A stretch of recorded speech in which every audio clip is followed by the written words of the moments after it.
Assalamualaikum friends, welcome to Maat Vandi Pasanga.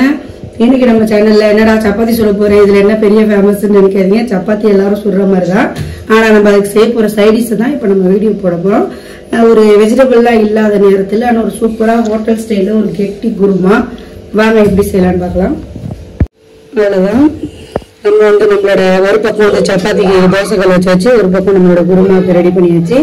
நம்ம தேவையான பொருட்கள்லாம் இங்கெல்லாம் எடுத்து ரெடி பண்ணி வச்சிருக்கோம். இதுல நம்ம அரைக்கிறது என்னன்னாக்கா 2 தக்காளி பழத்தை மட்டும் அரைச்சி வச்சிருக்கோம்.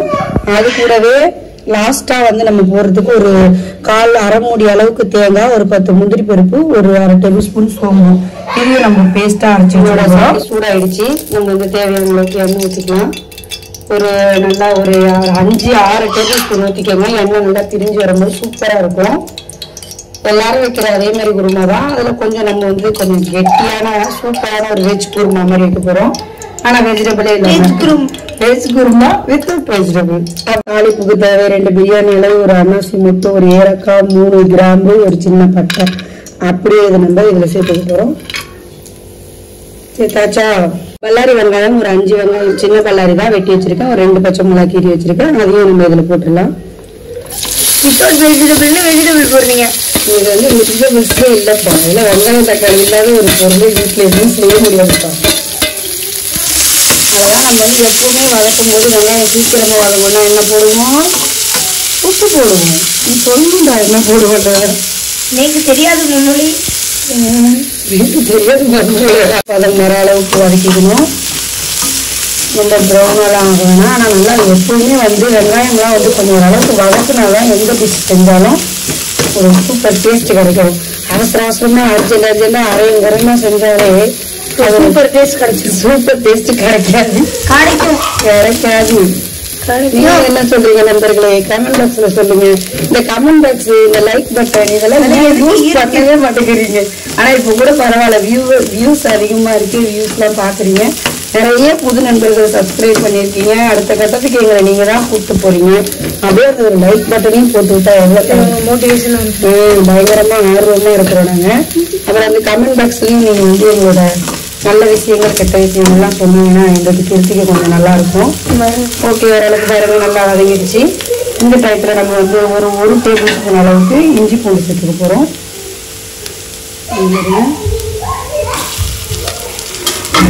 உப்பு போடணும்னு போட்டோம்னா இல்லை, நம்ம எப்பவுமே வெங்காயம் வதங்கும் போதே இது மொத்தமாக இந்த டிஷ்ஷுக்கு தேவையான உப்பு போட்டோம்னா சீக்கிரமாகவே நல்லா வதங்கிடும்.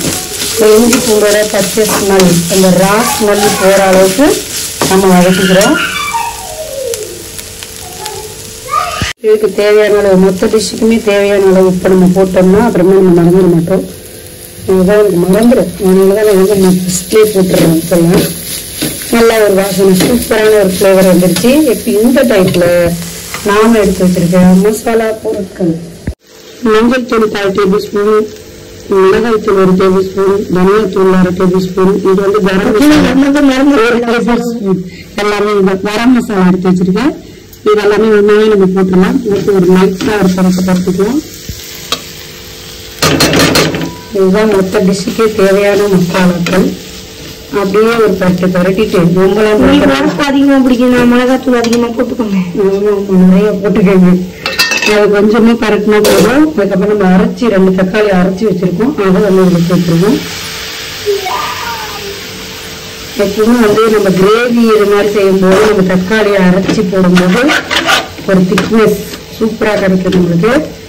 அவ்வளவுதான். இது என்ன செய்ய போறோம், இப்ப நல்லா ஒரு வதக்கிட்டு இந்த தக்காளி அரைச்சி வச்சிருக்க பவுல் இருக்கு இல்லையா, அது நல்லா கழுவி அதே அளவுக்கு தண்ணி ஊற்ற போதும்.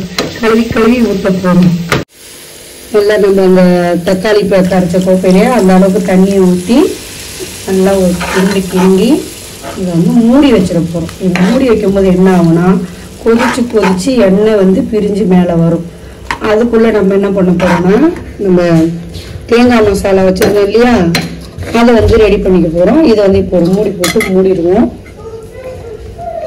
நல்லா எண்ணெய் பிரிஞ்சு வரணும் இல்லையா. அந்த இதுலயே நான் சொன்ன மாதிரி ஒரு அரை மூடி தேங்காய், ஒரு 10 முந்திரி, ஒரு அரை டேபிள் ஸ்பூன் சோம்பு. பசங்கெல்லாம் விளையாடுறாங்க ஜாலியா நம்ம சப்பாத்தி குருமா சாப்பிட்றதுக்கு. நம்ம இரவுல நைட் டின்னர் இரவு உணவுக்கு தான் இன்னைக்கு இந்த சப்பாத்தி குருமா. இதை வந்து கொஞ்சமா தண்ணி ஊற்றி பேஸ்ட் மாதிரி அரைச்சிட்டு வந்துடும் பாட்டி. நம்மளோட சப்பாத்தி ஒரு பக்கம் ரெடி ஆகிட்டு இருக்கு. நம்ம குருமா வந்து கொதிச்சுக்கிட்டு இருக்கு. போட்டு வச்சது எல்லாமே திடீர்னு அரைச்சிருச்சு ஃப்ரெண்ட்ஸ். எப்படி நம்ம அரைச்சாச்சு. இதை நம்ம ஒரு போருக்கு போட்டு ரெடியாக வச்சுட்டோம்னா நம்ம அது ரெடி ஆனோம்னா தூக்கி ஊற்றிடலாம். பார்த்தீங்களா, நான் சொன்ன மாதிரி எண்ணெய்லாம் பிரிஞ்சு வருது பாருங்க. நல்லா இந்த டயத்தில் வந்து நம்ம அப்படியே ஒரு கிண்டி விட்டு நம்மளோட தேங்காய் பேஸ்ட் அதையும் ஊற்றிட்டு நல்லா ஒரு தண்ணி ஊற்றி கலந்துக்கலாம். உங்களுக்கு கொஞ்சம் திக்கா வேணும்னா திக்கா வச்சுக்கோங்க. தண்ணியாக வேணும்னா இந்த டயத்துல நீங்கள் வந்து தண்ணி உப்பு காரம் எல்லாத்தையும் சட்ஜஸ்ட் பண்ணிக்கோங்க. நம்ம அரைச்சி வச்ச பேஸ்ட் அதையும் இதில் ஊற்றிடலாம். முந்திரிலாம் போட்டுருக்காங்க ஃப்ரெண்ட்ஸ். ஒரு நல்ல ஒரு திக்னஸ் கிடைக்கும். முந்திரி இல்லைன்னா பிரச்சனை கிடையாது. நீங்கள் வந்து அதுக்கு பதிலாக பொட்டுக்கடலை யூஸ் பண்ணிக்கலாம். முந்திரி தான் போடணும்னு கிடையாது. முந்திரி போட்டால் கொஞ்சம் ரிச்சாலே கிடைக்கும். ஆனால் பொட்டுக்கடலையும் முந்திரியும் ஒன்று தான் அந்த திக்னஸ் கொடுக்கறதுக்கு கரெக்டாக இருக்கும். ஆனால் அது கொடுக்குற ப்ரோட்டீன் இது கொடுக்காது, இது கொடுக்காது, அது கொடுக்காது. நம்மளுக்கு டிஷ்ஷுக்கு தேவையான அந்த திக்னஸ் கொடுக்கதான். முந்திரி இல்லாதவங்க கண்டிப்பாக பொட்டுக்கடலை சேர்த்துக்கோங்க. இந்த பாருங்க நல்லா திக்கா கிரேவி வருது பாருங்க. இது இன்னொரு தடவை நல்லா நம்ம தண்ணி உப்பு காரம் எல்லாம் டேஸ்ட் பண்ணி பார்த்துட்டு ஒரு கொதி பச்சை ஸ்மெல் போற அளவுக்கு கொதிக்க விட்டுட்டு லாஸ்டா ஃபைனலா நம்ம என்ன போட போறோம்னு பாருங்க. அவ்வளவுதான், நல்லா திக்காகி வருது. இந்த டயத்துல நான் உப்பு காரம் எல்லாம் செக் பண்ணிட்டேன். கொஞ்சம் காரம் எங்களுக்கு கூட தான் இருக்கு. நீங்க கொஞ்சம் மசாலாக்களை வந்து கம்மி பண்ணிக்கோங்க.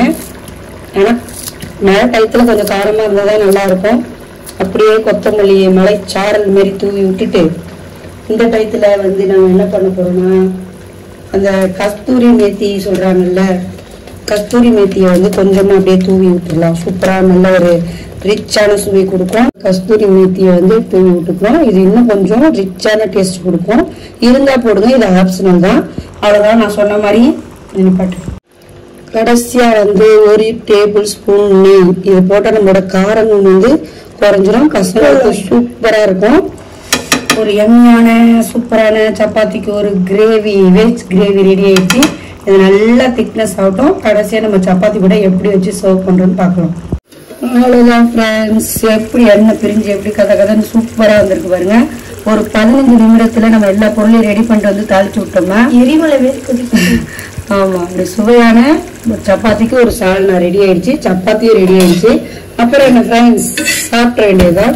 எப்போதும் சப்பாத்தி வந்து இந்த அளவுக்கு இருந்தா போதும், இந்த அளவுக்கு இருக்கக்கூடாது. இந்த அளவுக்கு இருந்தீங்கன்னா சாஃப்டா இருக்கும் சப்பாத்தி. அப்படியே சுட சுட வச்சு அது மேல அப்படியே நம்ம கிரேவி அள்ளி. அவ்வளவுதான் ஃப்ரெண்ட்ஸ், நம்மளோட சுவையான வெஜ் குருமா, வெஜிடபிள் இல்லாத வெஜ் குருமா கெட்டி சால்னா மாதிரி இருக்கு. அப்படியே கொதிக்க கொதிக்க இருக்கு. அப்படியே சப்பாத்தியை பிச்சு அப்படியே சாப்பிட்டா எப்படி இருக்கும் பாருங்க. அப்படியே பெசஞ்சு சாப்பிடலாம். நம்மளோட கேமரா மேனுக்கு வச்சிடலாமா?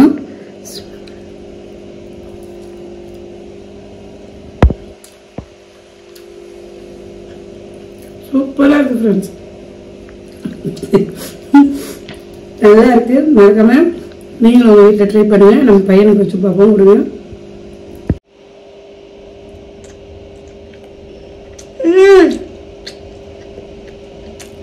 நல்லா இருக்கு.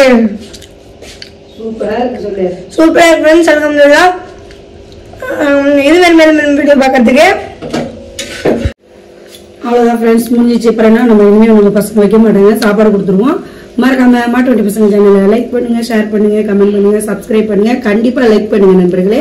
உங்களை அடுத்த டிஷ்ல வந்து சந்திக்கிறேன். அஸ்ஸலாமு அலைக்கும்.